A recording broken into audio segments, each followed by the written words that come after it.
Audio Jungle.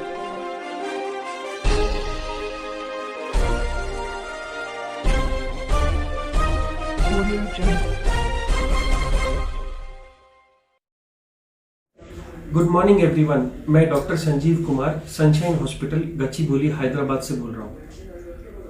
Corona बढ़ने की वजह से कई ऐसे लोग हैं जो मेडिकल फैसिलिटीज के पास नहीं जा पा रहे। बुखार कॉमन हो गया है और डर बढ़ता जा रहा है। वो लोग जिनको बुखार नहीं है उनको कोरोना होने का चांस बहुत कम है, क्योंकि बगैर बुखार के कोरोना नहीं हो सकता। दूसरी चीज, जिन लोगों को बुखार नहीं है, सिर्फ डर है कि हमको कोरोना तो नहीं हो गया है, हम टेस्ट कराएं। टेस्ट कराने का कोई बेनिफिट नहीं है, क्योंकि ट्रीटमेंट कोरोना का अभी भी कोई स्पेसिफिक नहीं है। सारा ट्रीटमेंट सिर्फ सिम्टोमेटिक आपकी प्रॉब्लम्स के हिसाब से ही किया जा रहा है। इसलिए कोरोना के टेस्ट के पीछे मत भागिए। जिन लोगों को डर है कि हम कोरोना पेशेंट के पास गए थे, हमको तो नहीं हो गया, अगर आपको फीवर नहीं आ रहा तो आपको कोरोना नहीं है। अगर आपका टेस्ट भी कोरोना का पॉजिटिव आया और आपको कोई सिम्टम नहीं है तो सिर्फ 14 दिन के लिए घर में आइसोलेशन रहना बहुत जरूरी है, जिससे कि दूसरों को ना फैले। जो लोग घर पे हैं वो लोग हैंड सैनिटाइजर का या फिर घर के बने सोप्स का यूज करिए। कैसे यूज करना है? आपको सैनिटाइजर लेकर के इसको चारों तरफ रगड़ना है, इवन साबुन से भी ऐसे ही, जिससे कि कोई भी कॉर्नर ना बचे।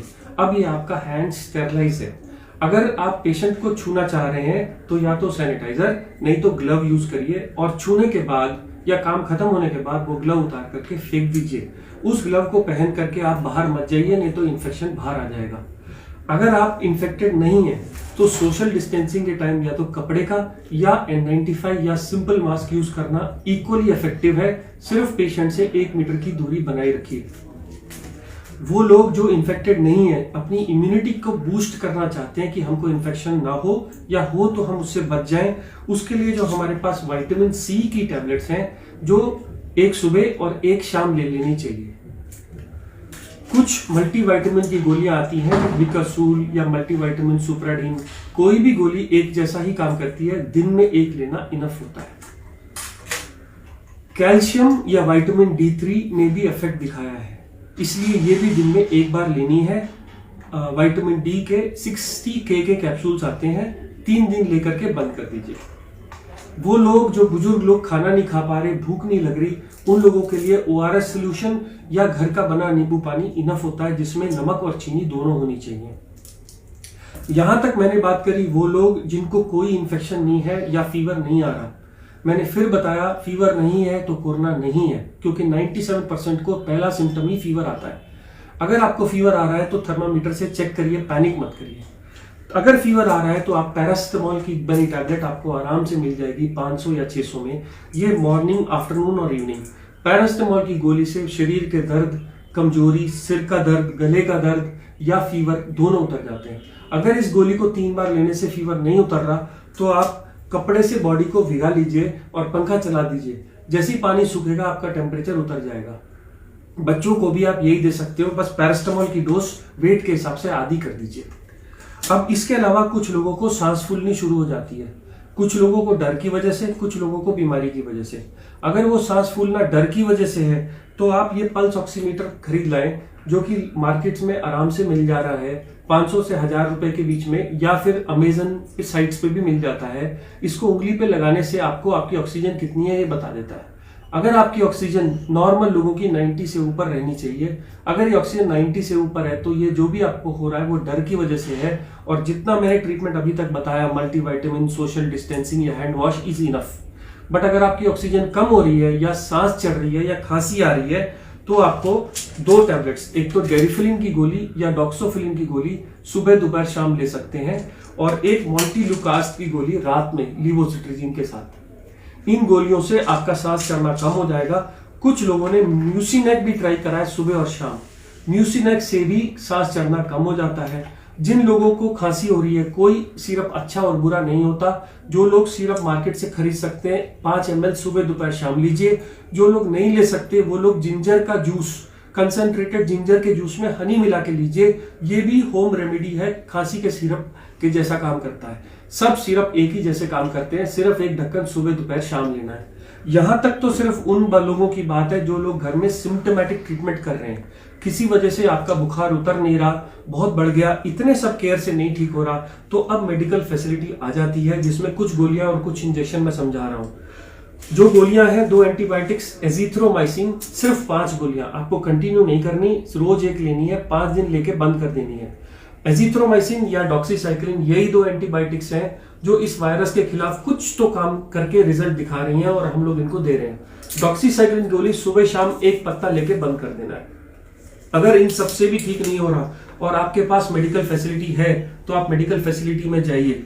अगर ऑक्सीजन 90 से कम है तो ऑक्सीजन का सिलेंडर का इंतजाम करिए, नहीं तो अपने हॉस्पिटल पास में दिखाइए। किसी वजह से आपको हॉस्पिटल नहीं मिल रहा तो 2 और ड्रग्स हैं, एक तो ब्लड थिनर एनोक्सापैरिन। ऐसा माना गया है कि कोरोना के टाइम में बॉडी में क्लॉट्स बन जाते हैं और हार्ट का, ब्रेन का, स्ट्रोक और सब जगह के ऑर्गन्स फेल करने लगते हैं। ऐसे में ये ब्लड थिनर का इंजेक्शन सुबह और शाम 40 mg का अगर 3 दिन लगा लिया जाए तो ये इनसे बचाता है, प्रोटेक्ट करता है। मैं फिर कह दूं, ये मेडिकल गाइडेंस में ही करना है। अगर किसी वजह से ये इंजेक्शन नहीं अवेलेबल है तो गोली भी आती है पिक्साबैन की, जो 2.5 mg सुबह शाम ली जा सकती है। ये सब चीजें 5 दिन के लिए करनी है। कुछ रिसर्च में स्टीरॉइड्स का रोल बताया गया है। ये 10 रुपए का स्टीरॉइड है, डेक्सामेथासोन।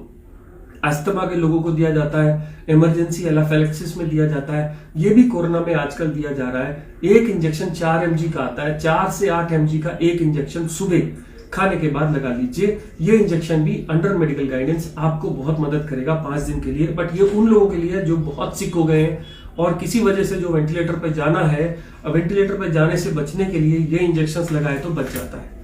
एक कोलेस्ट्रॉल की गोली एटोरवास्टैटिन 10 से 20 मिलीग्राम की गोली भी काम करती है कोरोना में, ऐसा देखा गया है। बड़ी सेफ सिंपल दवाई है, एक गोली रोज ले लीजिए, बट ये सिक लोगों के लिए ही है। और लास्ट, पानी। जो लोग बिल्कुल नहीं खाना खा रहे उनको तो चढ़ा सकते हैं, बट अब ये देखा गया है कि ज्यादा आईवी फ्लूइड देने से पेशेंट की कंडीशन खराब हो रही है, इसलिए सिर्फ पानी के ऊपर मत जाइए, कोशिश करिए इसको अवॉइड करने का। तो मैं फिर वापस आऊंगा। हम लोग जो इन्फेक्टेड नहीं है वो सिर्फ हैंड सैनिटाइजर, डिस्टेंसिंग और मास्क का यूज करेंगे। जो लोग सिर्फ इम्यूनिटी कम है, ओल्ड एज है, वो ORS सोल्यूशन, कैल्शियम, विटामिन या विटामिन C का यूज करेंगे। सब लोग घर में अगर हो सके तो पल्स ऑक्सीमीटर ला के रखिए, नहीं तो एटलीस्ट एक कम्युनिटी में एक पल्स ऑक्सीमीटर हो।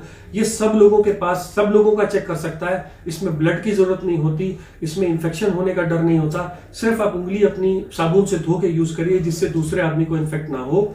इसके अलावा घर में पैरासिटामोल, डेरिफलिन, मोन्टिलुकास्ट, म्यूसिनेक टैबलेट्स और घर के बने कफ सिरप्स, नहीं तो मार्केट के बने कफ सिरप्स।